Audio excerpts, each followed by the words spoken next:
ଜେଜେ ଅଛି ନା ସେ କଥାବାର୍ତ୍ତା କରିକି ଭଲ ପାଆନ୍ତି ନା ତତେ?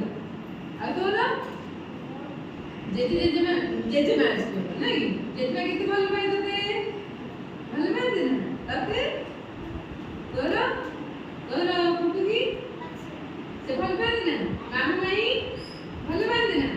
ଆଉ ତମେ ମତେ ମନେ ପକେଇ କହିବ ଯେ କାହାର କେତେ ଜଣ ଭାଇ ଭଉଣୀ, କେତେ ଜଣ ବାପା ମା, କେତେ ଜଣ ଭାଇ ଭଉଣୀ ଆଉ ବାପା ମାଙ୍କର ନାଁ ଆଉ ଜେଜେ ଜେଜେମାଙ୍କର ନାଁ, ମାମୁ ମାଇଁଙ୍କର ନାଁ, ପରିବାର ସଂଖ୍ୟା କେତେ ଜଣ। ତମକୁ ଏଇଭଳିଆ ପରିବେଶରେ ରହିବାକୁ ଭଲ ଲାଗେ ନା?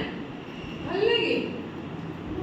ଏମିତି ଥିବ ଜଙ୍ଗଲ ଟିକେ ଟିକେ ଥିବ, ସୂର୍ଯ୍ୟ ଉଦୟ ହଉଥିବେ, ପାଖରେ ଫଳମୂଳ ଗଛ ଥିବ, ଗୋଟେ ଛୋଟ ଘର ଥିବ, କୁଳୁ କୁଳୁ ହେଇକି ଝରଣା ନଈ ବହି ଯାଉଥିବ, ତମେ ସେଠି ବାରି ଘର କରିକି ଖେଳୁଥିବ, ତମକୁ ଭଲ ଲାଗେ ନା?